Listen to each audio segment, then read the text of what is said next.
안녕하세요. 고전 책방지기 북나리입니다.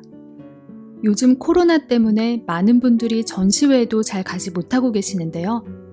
그래서 오늘은 화가 빈센트 반 고흐와 동생 테오 간에 오간 편지들을 책으로 엮은 반 고흐, 영혼의 편지라는 책을 고흐의 작품들과 함께 소개해드리려 합니다. 네덜란드 인상파 화가인 고흐는 1853년에 네덜란드의 한 시골 마을에서 엄격한 목사의 맏아들로 태어났는데 화가가 되기 전에는 숙부의 잘나가는 화랑에서 수습사원 일을 하기도 했고 목사가 되기 위해 신학 공부를 하기도 했습니다. 하지만 가난한 자들과 약자들을 돌보는 일에 관심이 많았던 그는 일부 부유층만을 위한 화랑일이나 이론만을 강조하는 신학 공부에 회의를 느껴 모두 그만두고 가족들과 불화를 겪기도 합니다. 이 사이 몇 차례 사랑에도 실패하며 젊은 시절부터 조울증 증세를 보이죠.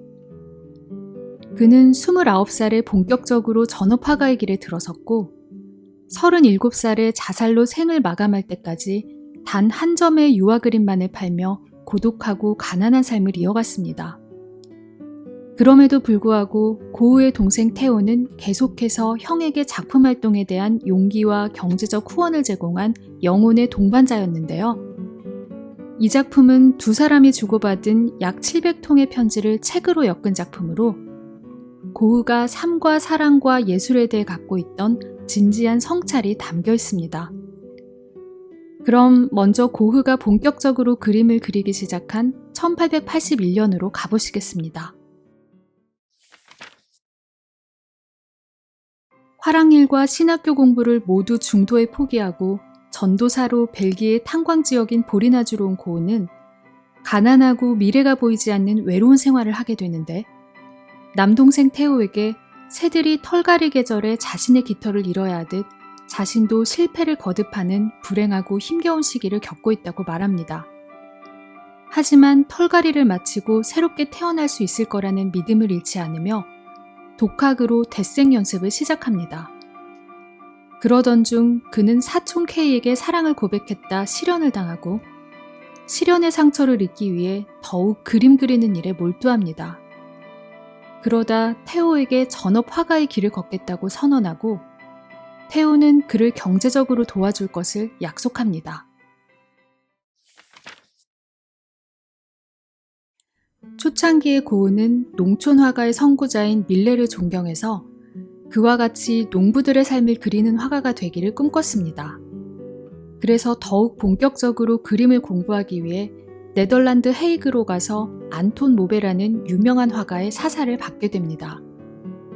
그는 데생 연습을 벗어나 수채화와 유화 그리기도 본격 시작하는데 물감과 종이와 모델을 구하는 비용을 감당하기 힘들어 동생 테오에게 편지의 말미마다 돈을 보내달라고 부탁하면서 다음과 같이 말합니다.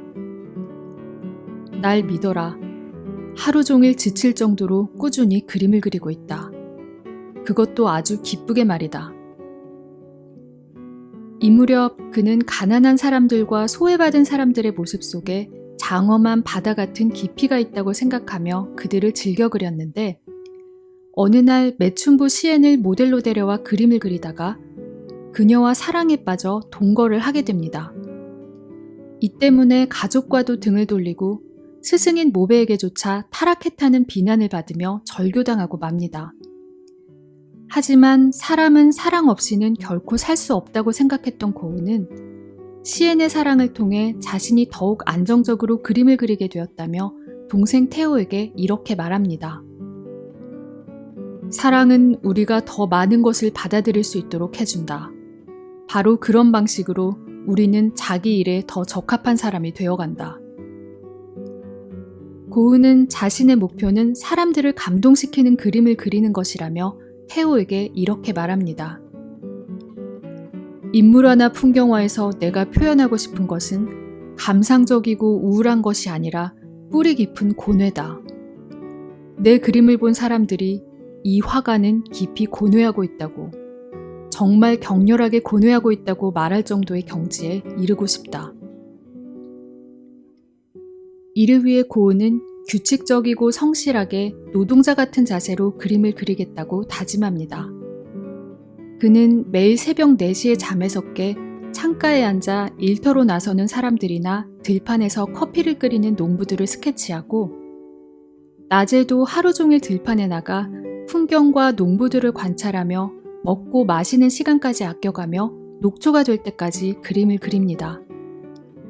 그는 농부를 그리기 위해 농부보다 더 고된 삶을 이어갔던 것입니다. 그는 이런 꾸준하고 성실한 작업의 가치를 다음과 같이 말합니다. 위대한 일은 분명한 의지를 갖고 있을 때 이룰 수 있다. 결코 우연으로 되는 것이 아니다. 고은은 경제적 어려움 때문에 동거하던 시인과 헤어지고 시골인 드렌테로 가서 황무지와 농부를 그리는 일에 몰두하는데요. 이 시기에 초창기 그의 대표작인 감자 먹는 사람들을 완성합니다. 그는 이 작품에서 자신들의 손으로 직접 땅에서 먹을 것을 구하는 농부들의 건강한 삶을 표현하고자 했는데, 화랑에서는 이 작품을 보고 어떤 화풍에 속하는 작품인지 애매하다는 평을 합니다. 이에 고은은 태호에게 사자는 원숭이 짓을 하지 않는 법이지 라고 말합니다. 예술은 단순히 특정 화풍을 따르는 손기술에서만 이뤄지는 게 아니라 더 깊은 원천에서, 바로 사람의 영혼에서 솟아나는 것임을 강조한 거죠. 그러면서 화랑에서 잘 팔릴 만한 아뜰리에 안에 정적인 그림을 그리는 것보다 밭으로 나가 움직이는 농부의 개성 있는 모습을 그리는 것이 진정한 의미의 현대미술이라고 말합니다. 그러면서 자신의 그림이 지금은 한 점도 팔리고 있지 않지만 언젠가 이국적인 풍경이나 성당을 그린 그림보다 훨씬 더 높은 위치에 오르게 될 거라고 태호에게 확신합니다. 그리고 이렇게 얘기합니다. 진정한 화가는 캔버스를 두려워하지 않는다. 오히려 캔버스가 그를 두려워한다. 그 어떤 화풍이나 형식에도 구애받지 않고 자신만의 자유로운 도전을 계속하겠다는 자신감이 넘치는 표현이었죠. 고은은 파리로 가서 유아 수업과 클럽에 다니며 인상주의 화가들과 교류하게 되고, 당시에 유행하던 일본 그림의 영향을 받아 기존에 즐겨 쓰던 어두운 색채를 벗어나 강렬하고 밝은 색채와 단순한 선을 즐겨 쓰게 됩니다. 그는 엄청난 다독가이기도 했는데 셰익스피어와 발자크의 작품에서부터 졸라, 플로베르, 모파상 등 프랑스 자연주의자들의 소설을 탐독하며 시대와 사람들의 본질을 이해하려 애씁니다. 그는 자신은 우직하게 그림만 그리느라 삶을 온전히 즐기지 못했지만 이 무렵 여동생에게 쓰는 편지에서 삶은 공부가 아니라 직접 부딪혀야만 깨우칠 수 있다며 다음과 같이 말합니다. 내가 가장 불안하게 생각하는 점은 글을 쓰려면 공부를 더 해야 한다는 네 믿음이다. 제발 그러지 말아라, 내 소중한 동생아. 차라리 춤을 배우든지 장교나 서기 혹은 누구든 네 가까이 있는 사람과 사랑을 하렴. 한 번도 좋고 여러 번도 좋다. 네덜란드에서 공부를 하느니 차라리 바보짓을 몇 번이든 하렴. 공부는 사람을 둔하게 만들 뿐이다. 나는 과거에 종교나 사회주의에 심취한 적이 있는데 그때 사실은 사랑에 빠졌어야 했다는 생각이 들곤 한다. 사랑에 빠지지 못해서 종교나 이념에 깊이 몰두하게 된 것이지.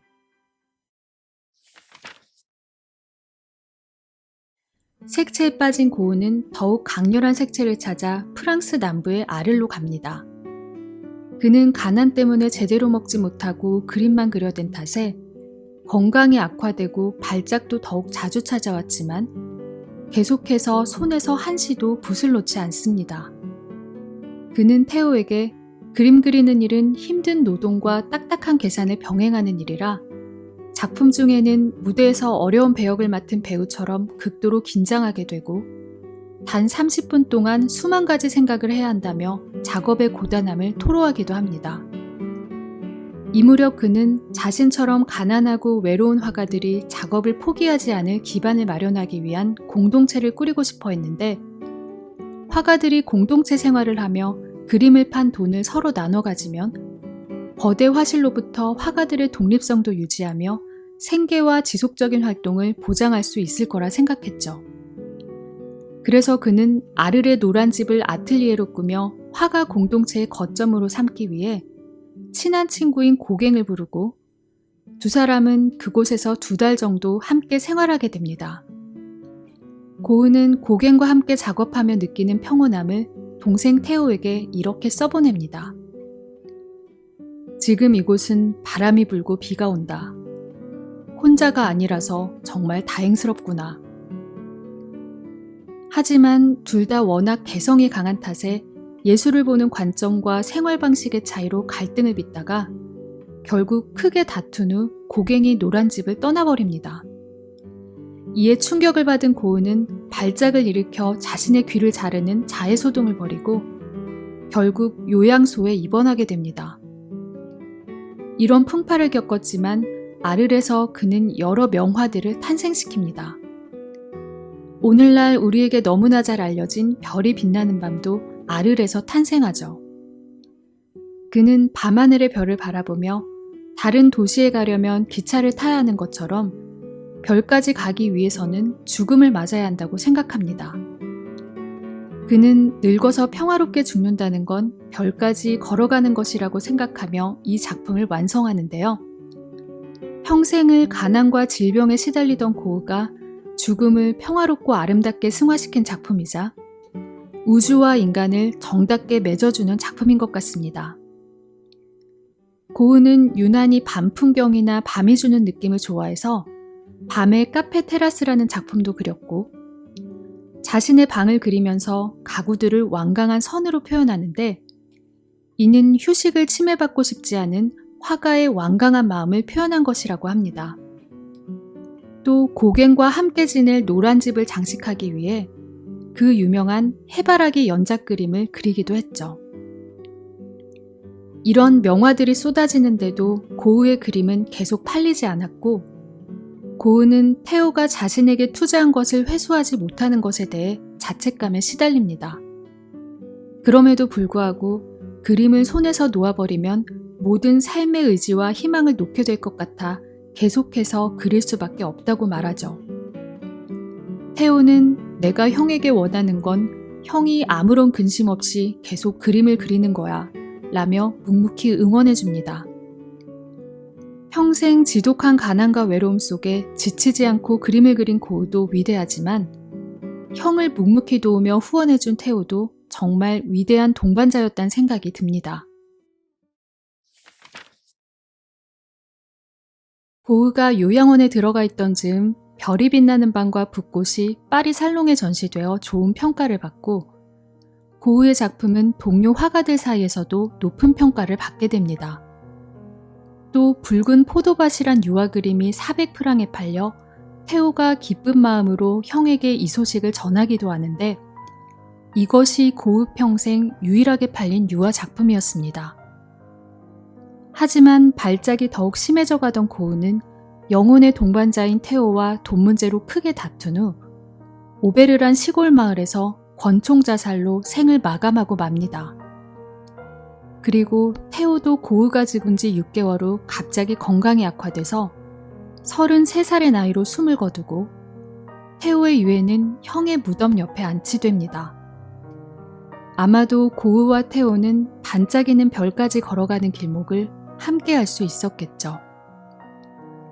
저는 이 작품을 읽고 고흐는 단순히 광기에 휩싸인 예술가가 아니라 평생을 정신질환과 가난에 시달리면서도 들판 위의 농부처럼 묵묵하고 성실하게 작품 활동에 전념하면서 약자와 소외된 자들을 자신의 작품과 실제 현실에까지 끌어안으려 했던 휴머니스트였다는 생각을 하게 됐는데요. 그래서 더욱 그의 작품들에서는 외로움을 딛고 세상에 전하려 했던 그의 뜨거운 고뇌와 사랑이 느껴지는 것 같습니다.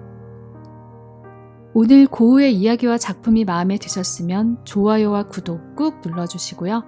편안한 밤 되세요. 감사합니다.